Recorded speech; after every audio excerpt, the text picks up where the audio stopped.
My name is Katie Anderson. I am the CEO here at Aperian Management Group. I am also the current chair of the Central Oregon or the Oregon CAI Legislative Action Committee. So I'm pretty deeply involved in the process of legislation and what is happening in Salem, how it's impacting our clients. And so I wanted to spend some time sort of walking our community leaders through some of the changes that occurred in Salem this year and some of the things that are going to be impacting our industry and a lot of you in the coming months. So this last year was a pretty busy year for legislation, not just specific to community associations, but the session in general was extremely busy. We had, roughly at the beginning of session, I think we were tracking about 400 bills that went, down over the course of the session, but our organization for CAI represents about 500,000 Oregonians that are living in community associations across the state. That represents about 234,000 homes and about 4,000 communities.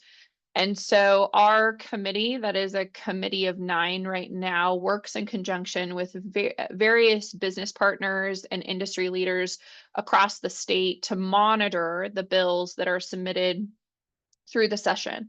So this last session was a long session. We started our work in January and ended our session the end of June. It was a long, pretty daunting process this year. We spent a lot of time in Salem testifying, working with the governor's office and working with various committees and agencies because of the legislation that got implemented this year, trying to navigate some middle grounds for the community association industry that wouldn't land or impact as hard. So in Oregon, just kind of a quick civics lesson. In Oregon, once a bill passes both chambers, the governor has 5 days to execute, either sign or veto before those bills become law. You'll hear me talk a little bit today on how some of these bills navigated the chambers. Some passed, some didn't. We expect them to potentially come back in the short session. So these are things we're continuing to monitor. And then there were a couple of bills that did pass both chambers. And once they passed both chambers, we continued our advocacy trying to seek a veto from the governor on a few pieces that we felt could be pretty detrimental to the community association industry here in Oregon. So Hey, Katie. Yeah, Sorry, is there some people in the waiting room? not that I see, but let me refresh my screen. Okay. I don't see anybody in the waiting room. Okay, perfect. Thank you. Okay.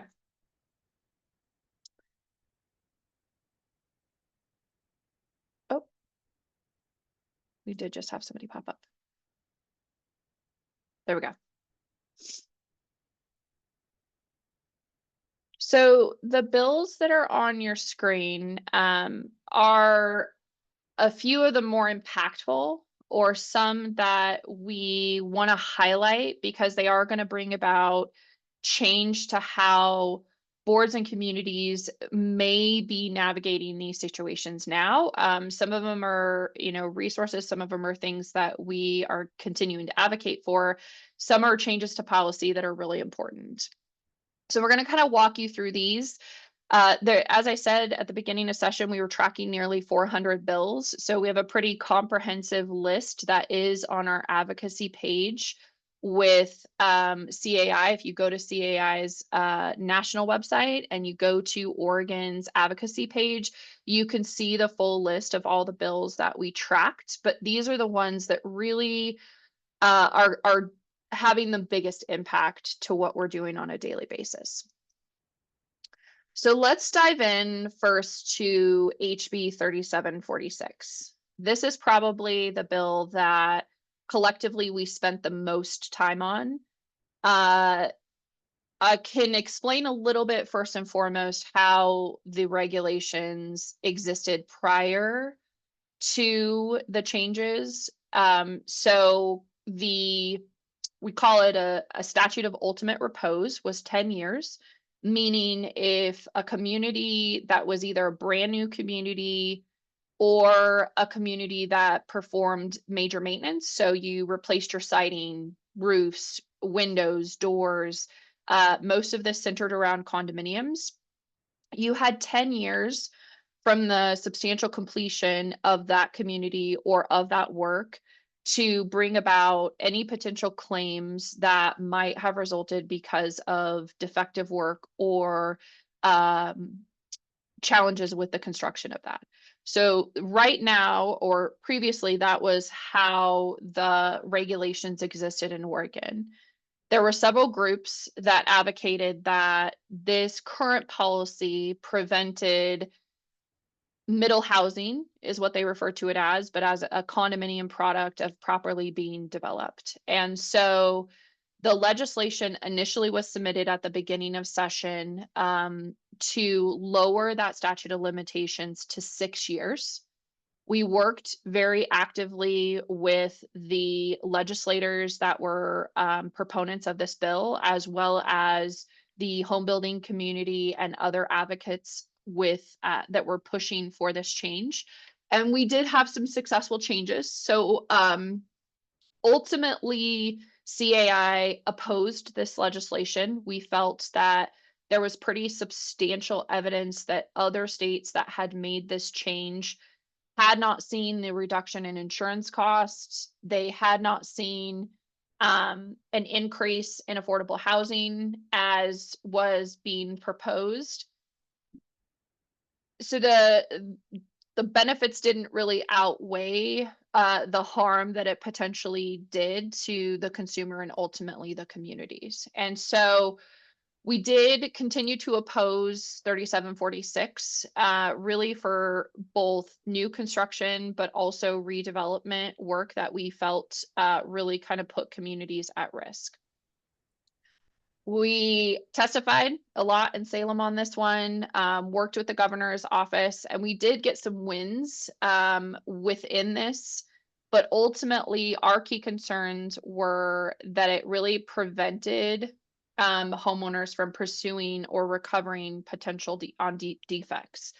So, a few key things to understand about this bill. Not only does it shorten the statute of repose.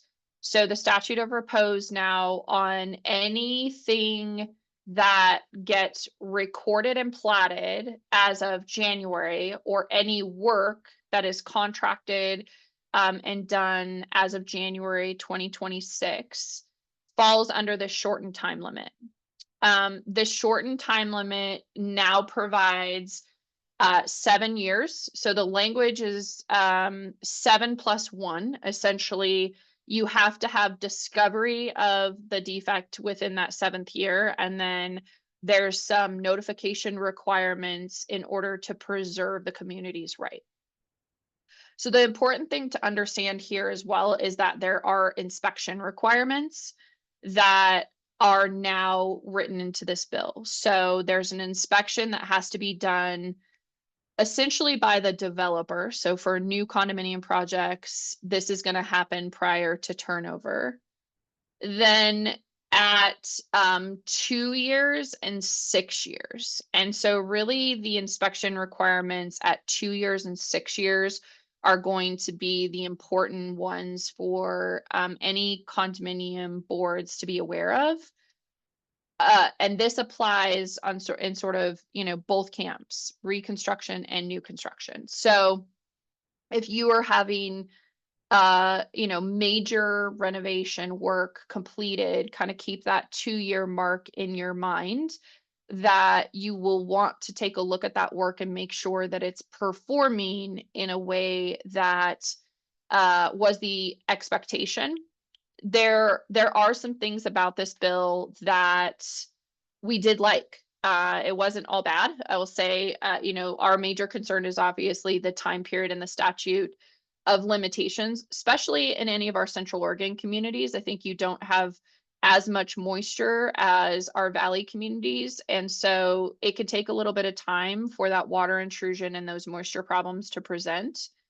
So shortening that period from 10 years to even to 7 years, that 3-year period could be really critical. And those inspections are really necessary in order to make sure that you're identifying any of those concerns.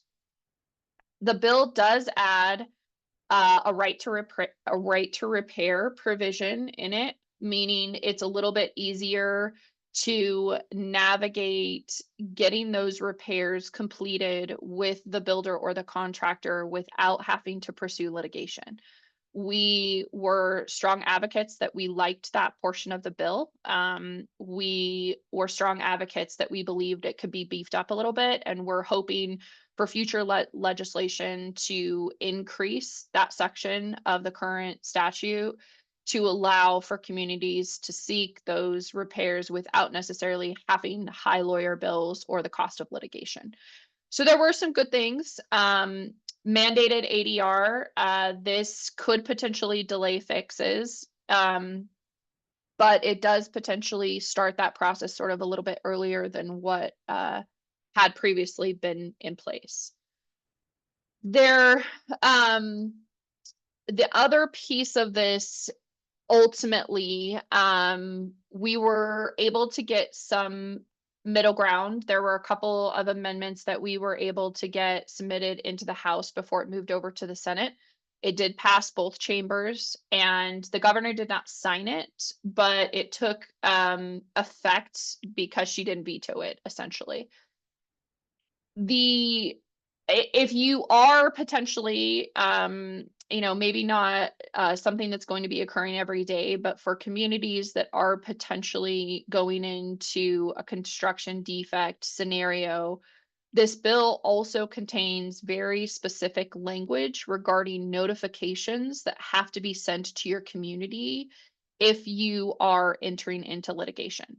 So if you are unable to resolve or remedy the fixes with the developer, with the contractor, there is some very specific language in this section of the statute now that requires notifications to the owners. A lot of the wording came out of the realtor community that had deep concerns that when communities enter this litigation, it can be detrimental to people selling their homes, or it can impact people's ability to sell their homes.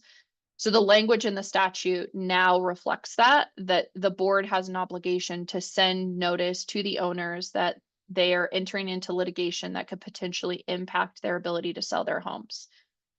It's one of the few areas within the statute that gives very specific verbiage that needs to be utilized by communities.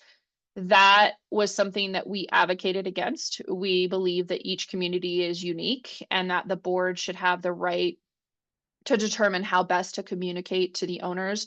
We were in favor of the communications being required, but not necessarily that there was mandates on what was said. And that was an area where we didn't gain any traction on. So there is very specific requirements on what has to be included in the verbiage of these notifications.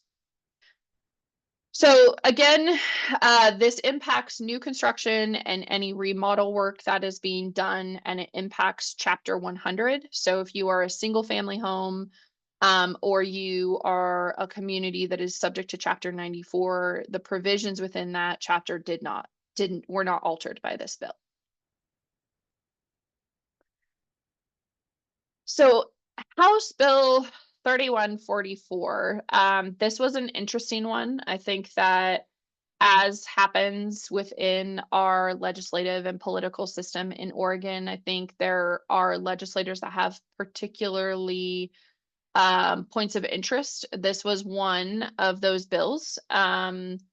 Representative Marsh, who is a representative over on the east side of the mountains, or the west side of the mountains, has a couple of manufacturing companies that are in her district. And so this was something that she strongly advocated for that the bar or sort of moratorium on manufactured homes in governing documents is something that is potentially preventing affordable homes from being purchased or being built. And so what this bill does is it voids any rules restricting manufactured dwelling, prefabricated structures, or ADUs. So I think when we think about manufactured homes, we think about that traditional manufactured home from the last couple of decades. What is sort of emerging from a lot of the manufacturing companies here in Oregon is sort of what is considered to be like modular built, or you see the home that can be purchased on Amazon, comes flat packed, walls propped up, and you have a ADU structure or a prefabricated structure that can be potentially sited in a couple of days. And so the advocates for this are, were claiming and are claiming that these rules and restrictions within governing documents are preventing that type of affordable and accessible homes from being built. What this bill doesn't necessarily change is it doesn't change a community's ability to adopt architectural standards. And so what this does do is it sort of retroactively voids if there's anything in the governing documents or any rules that you currently have in place, it would void those elements. But it does not change the community's ability to adopt new rules or to put things in place as to how these dwellings would look and feel. So you cannot restrict them. And, the intention behind this is to promote affordable housing. What we argued was that this one size fits all approach really kind of overrides the decision making ability of the individual boards within community associations across Oregon. We believe that this was best left with the individual communities. I will say this, it's not a request that frequently comes up. So I don't think that there's dozens and dozens of requests that have been put in front of boards that were being said no to. But the prohibition, I think, was seen as a potential roadblock that needed to be removed. So, a couple of things that are important to keep in mind about this one is if you have a community where you have, potentially larger lots, or you have the character in such a way that some of these prefab structures could fit on the lot, then modifying your architectural review provisions or your design guidelines to make sure that the structures match what the overall character of the community is trying to accomplish. So you still have the ability to put rules in place as to the look and feel and placement of these dwellings, but what this does do is essentially say you can't prohibit them anymore. So outright bans are essentially removed. So again, we testified pretty heavily in this, and we really urge the lawmakers to try to have a more tailored approach to not void the prior contracts that are put in place. But this is something that did pass both chambers and will go into effect in January. And so if you are a community, mostly this is going to be impacting our planned communities or single family homes. SB 59. This one was a really interesting one. So we have been navigating some version of this particular bill now for the last 4 legislative sessions. It keeps getting resubmitted.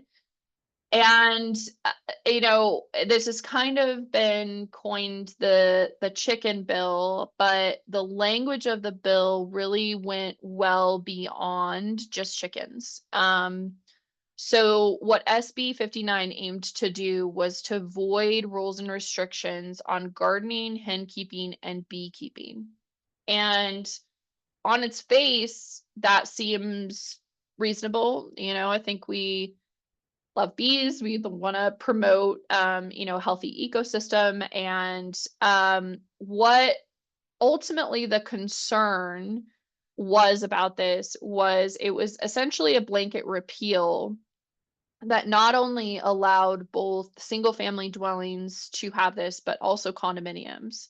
And so when you think about that through the lens of, maybe you live in a condominium, and we've got balconies that are fairly close to each other, how to govern that in such a way that protects the individual spaces of homes.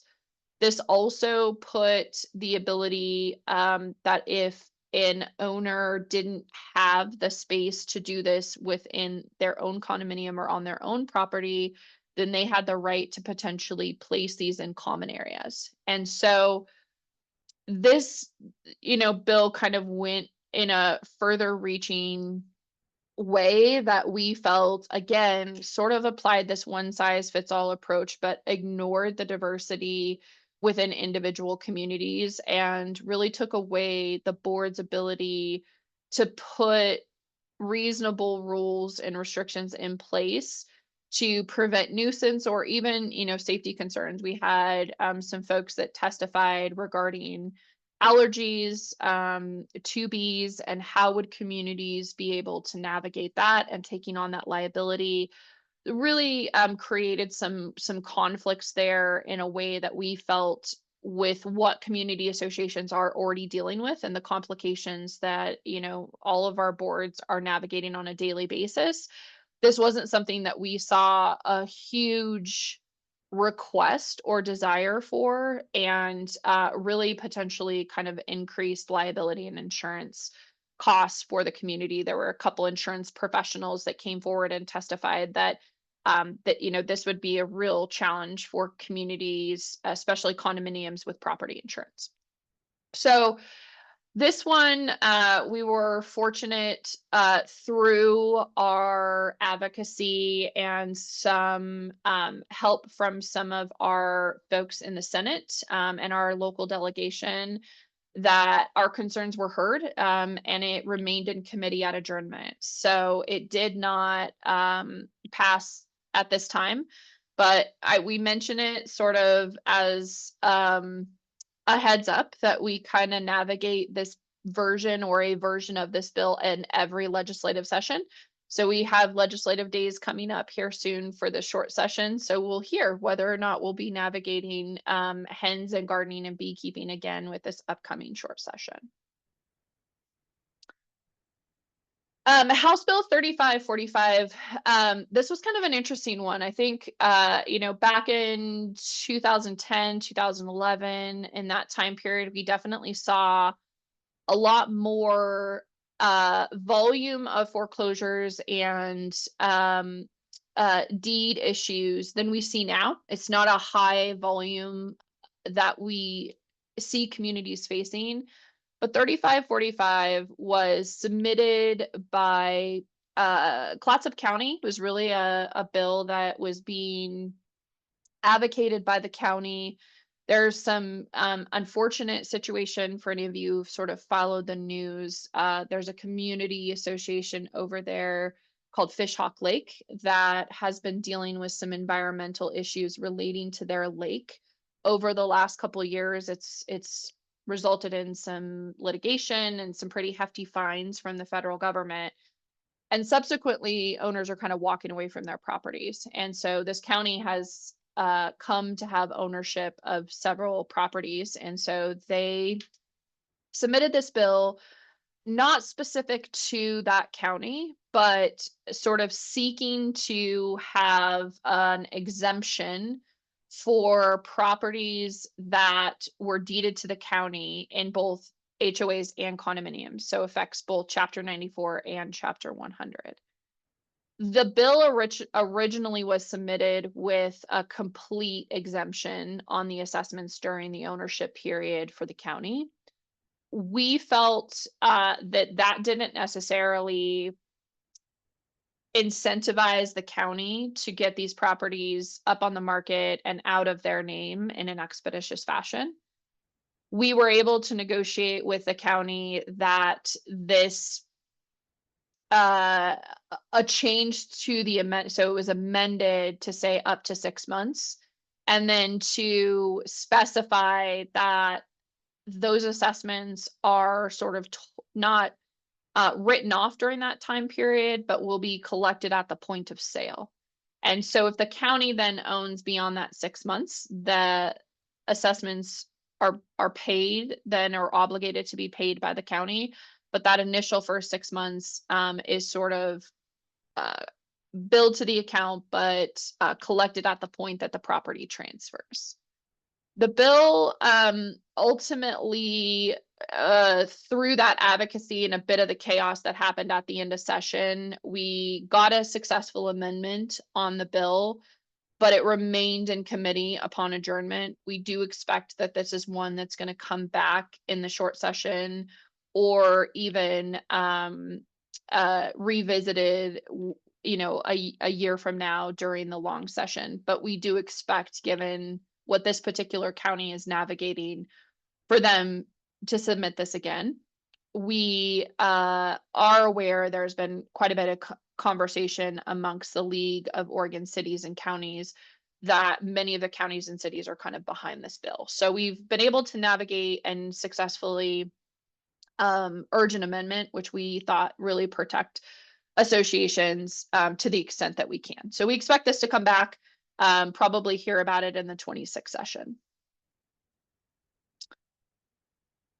Wildfires, SB 75, there was a handful of bills in this session that did various things with wildfires.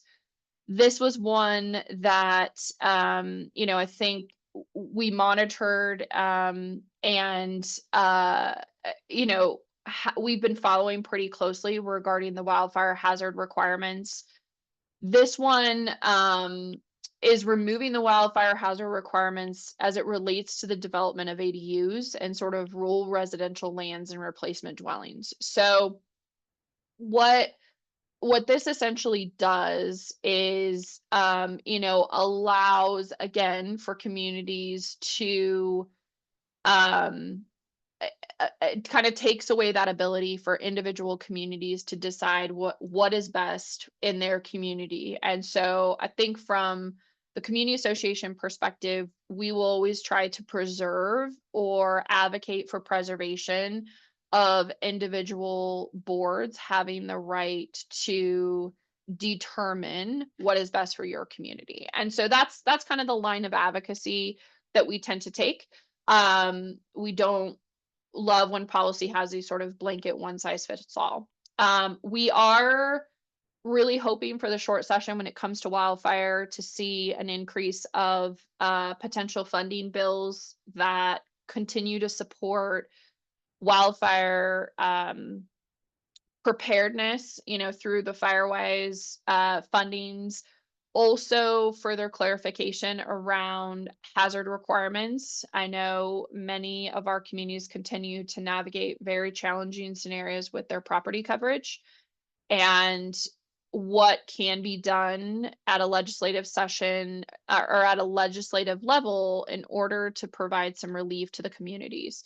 We advocated, Representative Levy is a representative over here in the Central Oregon area that has been in step with us on this. We've met with her office, submitted a bill during session, didn't move. The insurance commissioner was a bit concerned about it, but we continued to engage with both Levy's office and the insurance commissioner, trying to get some better recognition on what specifically condominium communities are navigating in Oregon when it comes to insurance. I think the insurance commissioner has been very focused on the residential market, which is great, right? We want to be able to keep insurance companies in the state of Oregon and not have them leave by the adoption of policy. The part that's really challenging, though, I think, for condominiums is that those property policies are considered to be commercial. And so while we're insuring individual dwellings and we're insuring the overall buildings, those fall into the commercial category, and the insurance commissioner hasn't been quite as concerned about the rate increases and the impacts on the commercial side of things. And I think there's this sort of idea that we've tried to educate against, that commercial means that it's business. And that isn't the case when it comes to property coverage for condominiums. And these are homes that we're trying to balance economic impacts for. So a lot of conversation that took place around wildfires. There were a lot of bills that we tracked, not many that moved or that had a sweeping impact in the way that we had hoped. But there was some changes to the wildfire mapping. I know that's been sort of pulled back, and we had a training about that earlier in the year. So you're welcome to go visit our YouTube channel and learn a little bit more about that by a couple of experts in that field that help to explain ways to navigate through those situations. But we continue to sort of be hopeful that we're going to see some increased solutions around wildfire funding and preparedness that we can hopefully bring to you after the next short session. So the last bill that we're going to talk about is HB 2138. This was the governor's bill. There was a lot in this bill. The governor has focused on housing. If you've been following the news or kind of tracking her administration, since 2021, every year she has had a bill that has gone through session with some level of housing policy wrapped into it. This is one that we got pretty late in the session and didn't have a lot of prior context to or the ability to sort of navigate a potential amendment to this. For those of you who have been involved or have heard us talk about this previously, House Bill 2001 that was adopted during the 2021 session, that bill sought to put reforms in place that communities that had restrictions on ADUs or density requirements had about a 6-month period to clarify their documents before provisions went into place that would prevent them from doing so. And so a lot of our communities, single family homes that didn't have clarification on a 1-to-1 restriction, so meaning one lot, one home, they went through the process of modifying their governing documents at that point in time to clarify that. What this bill, along with a lot of other things, but what this bill, HB 2138, did was essentially retroactively took away those restrictions or provisions that communities put in place. So this bill expanded and said that prohibitions on private restrictions, including governing documents of planned communities that limit middle housing or accessory dwelling units and housing density, were unenforceable.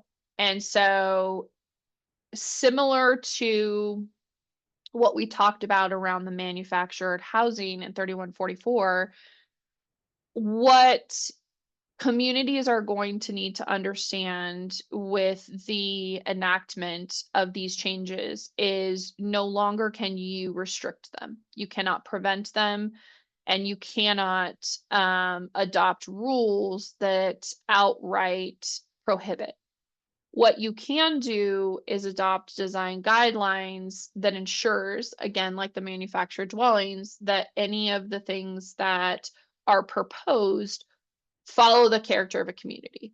So accessory dwellings and housing density. So if you are a community that has larger lots that still has vacant land and you have somebody that comes forward and says, hey, we want to build a triplex or a fourplex on the property, there is the ability for them to now do this. Now, if you have things like building circles or requirements around the look and feel of those structures, those are things that can still be implemented, right? So if you have a community that has view corridor protection, though that triplex would still have to fall within that building circle in order to be built. It does not completely throw out all of the community's restrictions, but what it does do is any of those amendments that were adopted in 2021, 2022 are no longer enforceable. And a little of a more critical lens needs to be applied to reviewing your architectural guidelines to make sure that your provisions may be in alignment with what the community may want to continue to enforce. You probably will hear this sort of middle housing or density word. It's happening in a lot of local cities and counties and at a state level. And really that middle housing that they're trying to promote is what they're calling the 80 to 120 AMI. And so they're trying to get condominiums and townhomes and sort of smaller non-single family homes built at what they hope to be a lower price point that allows additional people into the market. So that's sort of the conceptual thought behind the bill. And the perception at this point in time is that these restrictions within community governing documents are preventing that housing stock from existing within our markets in Oregon. So this law went into effect in July of 25. These provisions regarding the, prohibitions go into place. There's also some additional reforms in here that are pushed down to the city and the county level that sort of allows for some additional rulemaking.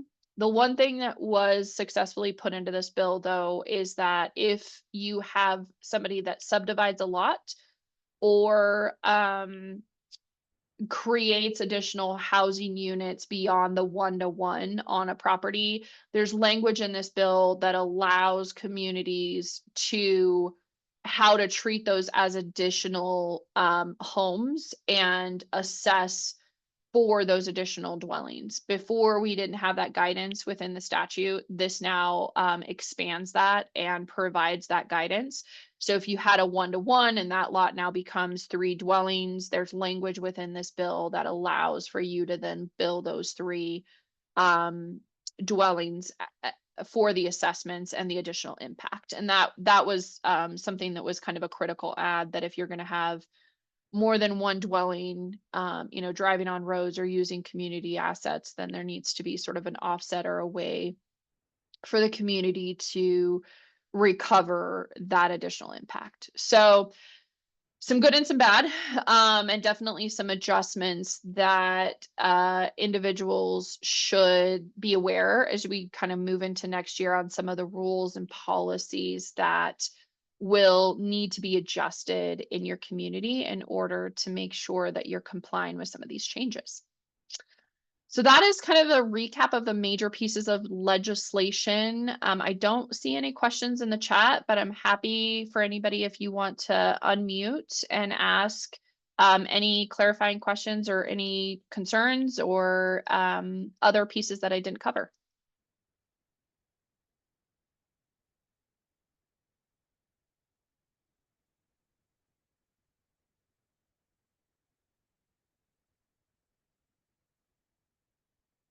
Okay, well, I don't see anybody unmuting. I don't see any hands raised. Again, thank you for spending, your afternoon with us. I know that your time is precious, so I appreciate you taking some time out of your schedule to attend and learn about these things. If you have questions or require any follow-up afterwards, please feel free to reach out to me.